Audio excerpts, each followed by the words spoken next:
Fala galera, Pipo aqui para mais uma aulinha de biologia. Só estou passando para lembrar que os links estão sempre na descrição e espero que vocês tenham aí uma excelente aula. Então, vamos de vídeo.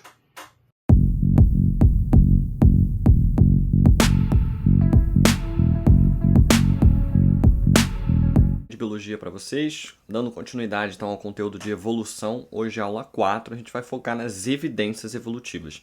É uma aula que eu gosto bastante porque eu acho que é importante a gente entender como a evolução é sim verdade, porque por anos da nossa história a gente não acreditava que a evolução era verdade. Então vamos focar bastante em como a gente foi provando isso e como a gente está usando hoje para estudar a evolução, porque a evolução é uma ciência ainda em construção, tá? E aí vamos lá, começando pela parte mais antiga, que seria a paleontologia e a anatomia e fisiologia comparada. Primeiro vamos para a paleontologia, que todo mundo que já assistiu Friends aí vai saber que é a profissão do Ross, né? É um paleontólogo. Mas o que faz de fato? É só aquele que estuda dinossauro? Não. Na verdade é quem estuda fósseis, tá? Então a paleontologia ela se dedica a entender como esses vestígios vão explicar os resultados evolutivos hoje, tá? Para começo de conversa, o que é um fóssil? É um registro de algum ser vivo que viveu no passado. A gente geralmente traça essa linha em 10 mil anos. Então, muitas vezes a gente vai encontrar um osso de humano de 5 mil anos atrás. Ele pode estar de alguma forma congelado e tal, e não vai ser considerado um fóssil, porque ele ainda é muito recente para ser considerado aí dessa forma, dessa categoria. E a gente vai focar muito mais no estudo do passado. Agora, esses fósseis eles são encontrados de diferentes formas. Como eu falei, uma das formas poderia ser ele congelado. Recentemente a gente encontrou um mamute inteiro congelado. E aquilo é um fóssil. Ah, mas está preservado? Sim, não tem problema o fóssil ter preservado o corpo do indivíduo. Isso, na verdade, seria uma coisa excelente, porque facilita ainda mais o nosso estudo, porque deixou ali um corpo por completo. Agora, outra forma interessante que a gente já encontrou, e para quem já viu Jurassic Park vai saber reconhecer, é o âmbar. O âmbar é um tipo de seiva que acaba solidificando, fica com uma cor alaranjada, e aparece lá no filme Jurassic Park na bengala do senhorzinho que vai criar o parque. E tem um mosquito ali dentro, né? É muito comum para invertebrados, para uma boa época, você ter a presença aí de fósseis preservados em âmbar, porque eles ficavam próximos a árvores, a seiva acabava envolvendo sobre eles, e eles acabavam mortos ali instantaneamente, né? Presos naquela estrutura. Mais uma forma muito interessante de estudar, porque a gente tem o corpo como um todo. Agora, a forma mais comum é a partir da sedimentação, tá? A sedimentação, lembrem-se lá na área de ciências, é basicamente pegar pequenos fragmentos de rocha e formar uma rocha que a gente chama de rocha sedimentar. Agora, como assim a rocha sedimentar vai ser um fóssil? Na verdade, esses sedimentos, em geral, vão envolver corpos. E se essa decomposição do corpo for muito lenta, e é lenta mesmo, a gente vai conseguir criar um molde de rocha em volta dos ossos desse animal, desse ser vivo, tá? E aí, com isso, a gente acaba tendo um vestígio de que aquele ser vivo estava ali. Cuidado, porque a gente, assim, é importante que vocês entendam, eu sei que não quero quebrar o sonho de ninguém, mas quando a gente vai num museu de história natural, a gente não está vendo os ossos daqueles animais, a gente está vendo, na verdade, um modelo de como seria o osso a partir do molde deixado numa rocha sedimentar, tá? E um ponto também que a gente tem que conversar é como que a galera sabe entender exatamente de quem pertence esses ossos e esses fósseis. É muito estudo, tá, gente? Estudo comparativo. Então, quanto mais fósseis a gente descobre, mais informação a gente acaba tendo. E ainda tem uma questão de posição, tá, no solo, e a gente vai falar também sobre a questão da datação. Então, em relação à posição, a gente já consegue ter uma ideia de que quanto mais profundo o fóssil, mais antigo ele deve ser, tá? Aí, salve raríssimas exceções, no sentido que o solo ele pode meio que fazer uma curva. Então, aqui nessa parte superior, porque ele ficou assim dobrado, temos um fóssil mais antigo do que um fóssil que está aqui. Agora, esse dobramento é raro e a gente consegue perceber, porque na verdade a gente vai não só pelo quanto mais profundo, mas sim pelas camadas de sedimento. Então a gente já tem como traçar. Muito importante também na geologia, né? O pessoal fala muito ali de pós-sal, pré-sal, que seriam regiões no solo da nossa crosta terrestre, no qual a gente pode observar esses materiais. Lembrando que o petróleo nada mais é do que um combustível fóssil, porque é um vestígio de um ser vivo, porque é material orgânico. Não dá para entender muito bem de quem veio, porque ele já foi transformado por sofrer pressão constante e é aí que ele se transforma no petróleo, ou no carvão mineral, ou até no gás natural.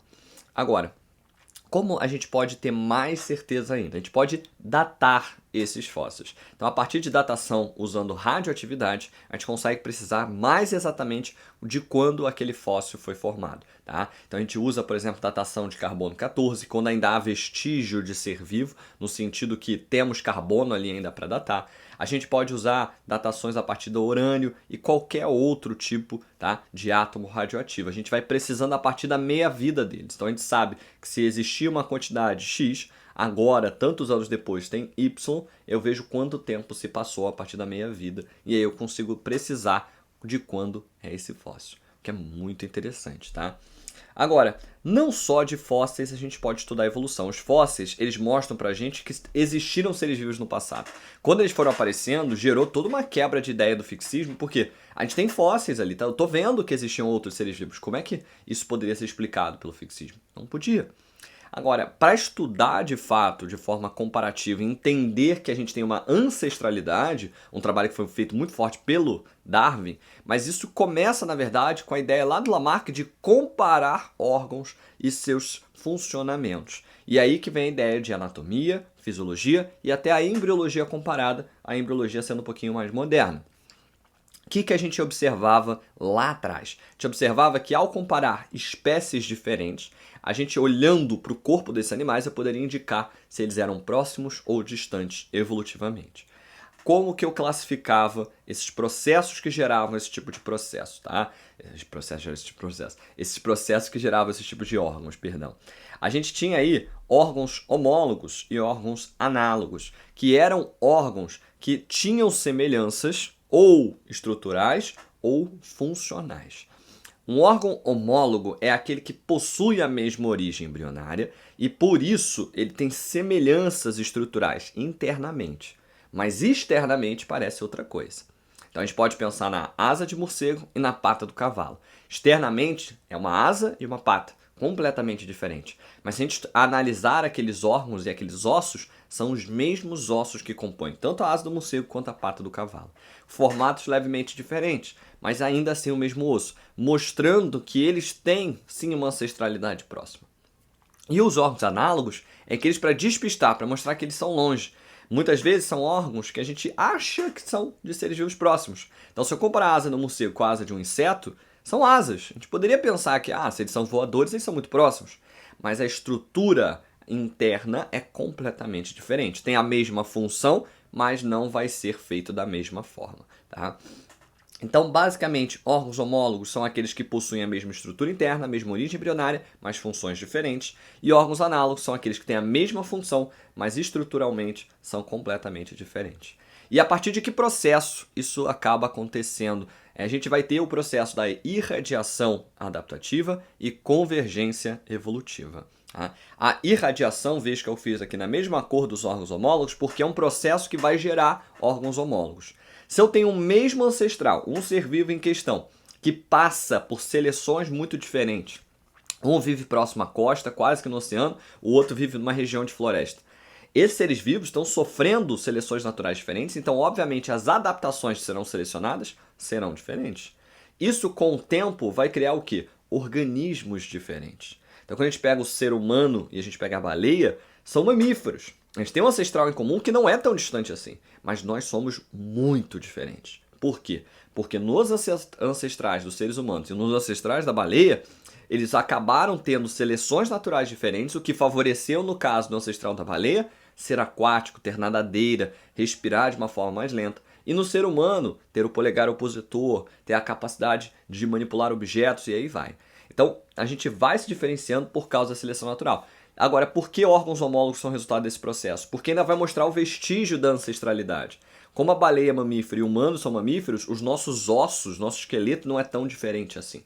Tanto que na baleia a gente consegue ver vestígios disso ainda, como a presença de poucos pelos na região mais da axila, presença de unha, o que é muito louco. E a gente também pode ver a presença de ossos associados à nossa perna, ao nosso pata, entre aspas, né? Mas que ele não vai usar, regrediu, porque ele não precisava, uma vez que ele já tinha a sua nadadeira frontal, que seria basicamente o que é o nosso braço.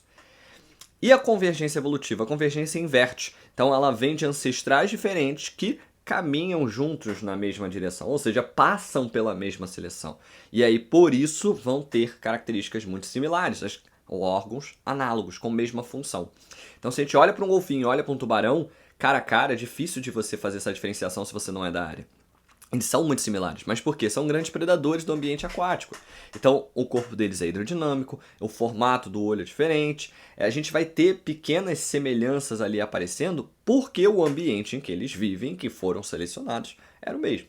Então, repara que irradiação, pensa nessa imagem, parte do mesmo ponto e separa, e forma órgãos homólogos. E a convergência parte de pontos diferentes e converge, tá? E com isso vai formar órgãos análogos.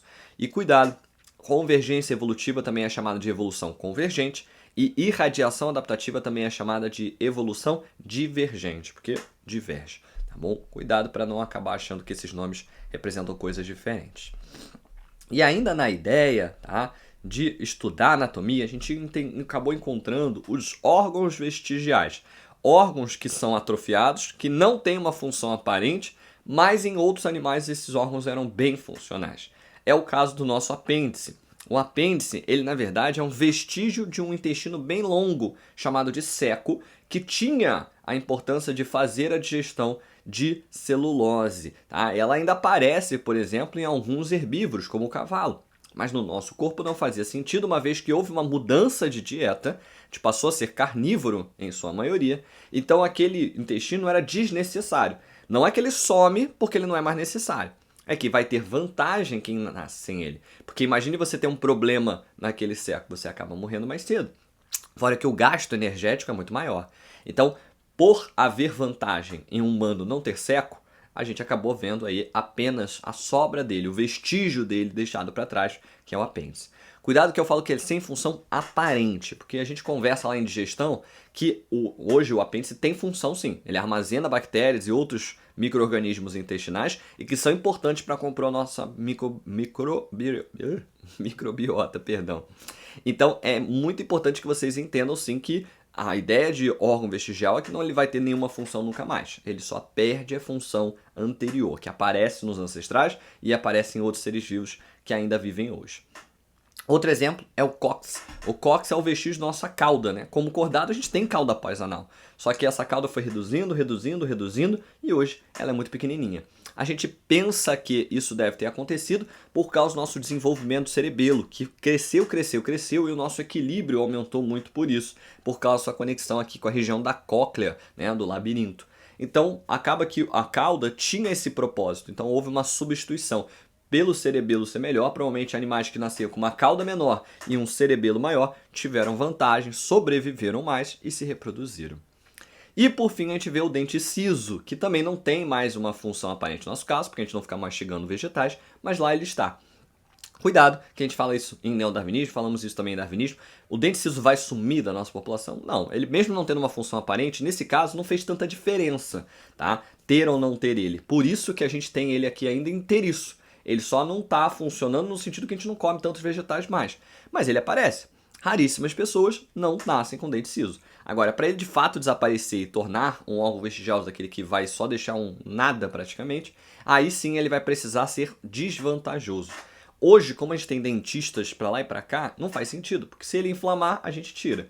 Agora, no passado, talvez a gente pode indicar que essas pessoas que nascem sem siso, elas tiveram uma leve vantagem porque não corriam risco de morrer por causa de uma inflamação num dente que não tinha nenhum propósito, tá bom? Agora, isso era como Lamarck estudava, isso era como Darwin estudava, como hoje a gente estuda a nossa evolução. A gente estuda através da homologia molecular e bioquímica. Basicamente, a gente faz comparações entre DNA, proteínas e outras moléculas para que a gente possa entender se a gente tem indivíduos mais próximos evolutivos ou mais distantes. E aí vem o estudo de genoma, conjunto de todos os genes, e de proteoma, conjunto de todas as proteínas. Toda vez que uma proteína for muito parecida com a de outra espécie, a gente indica uma semelhança evolutiva aqui e a gente vai posicionar eles mais próximos no cladograma. Como é que a gente faz isso? Através de hibridização, processo que eu comentei também lá na aula de biotecnologia, genética 6. Basicamente, o que eu quero que vocês entendam é o seguinte, eu vou separar a dupla fita de DNA de um determinado gene. Vamos pegar o gene da hemoglobina. E aí, o meu gene da hemoglobina humano, eu só vou ficar com uma peça. E aí o que eu vou fazer? Eu vou guardar esses genes aqui, só que separados numa fita simples de DNA, e eu vou comparar com outros fragmentos de genes de hemoglobina de outras espécies. De gorila, de chimpanzé, de bonobo e de vários outros primatas. E o que eu vou ver? Qual é a escala de hibridização? Imagine que eu vou lá junto gorila com humano. E aí eu tenho que aquecer até 90 graus Celsius para de fato separar essa dupla fita. Aí depois eu pego a do bonobo. E aí eu vou conseguir aquecer a 80 graus Celsius e já separa. E depois eu pego do chimpanzé e eu junto. E aí só a 120 graus Celsius é que eu vejo essa separação acontecendo. E aí a gente já tem a nossa resposta. Quem é mais próximo evolutivamente da gente? Nesse caso seria o chimpanzé. Por quê?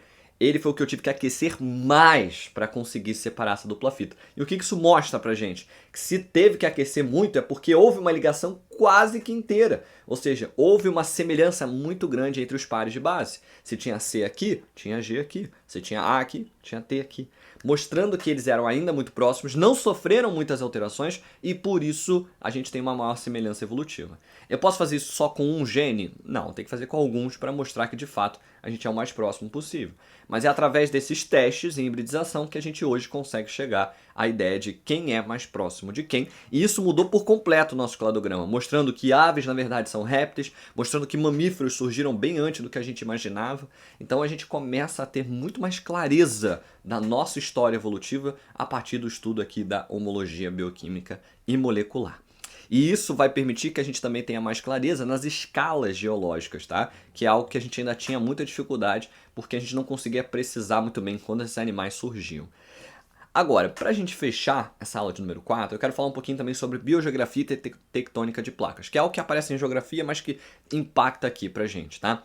O estudo da deriva continental ele foi muito importante para a biologia e para a evolução. Porque na época ninguém sabia entender ainda como os continentes se formaram e nem se eles se movimentavam. E teve a grande proposição da deriva continental, mostrando que os continentes eles acabavam andando e se locomovendo porque eles estavam sobre o magma através de placas tectônicas. E essas placas tectônicas, por flutuarem em cima do magma, acabavam movimentando, formando novos continentes ao longo do tempo.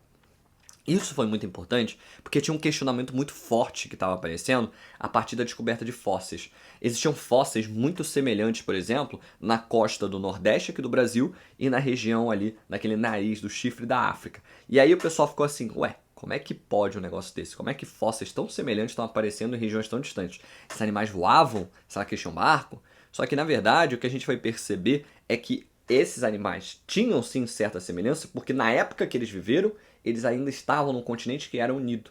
Então, se a gente olha o Brasil e olha ali a região da África, a gente vê que há uma sensação de encaixe entre esses continentes. Porque sim, eles estavam conectados na época da Pangeia, o nosso grande continente, e depois foram se separando. Tá? E aí foi muito interessante porque isso explicou de uma forma muito bem feita o porquê desses fósseis, e esses fósseis acabaram servindo aí de evidências para que essa tectônica de placas fosse provada, né? E hoje ela é uma teoria, ou seja, está comprovado e todo mundo acredita nisso, o que é bem interessante, tá bom? Bom, por hoje é só. A gente fala mais sobre evolução aí na aula de número 5, na aula de número 6. 5 vai falar sobre especiações e 6 sobre origem da vida, tá bom? Até a próxima, um grande abraço e valeu!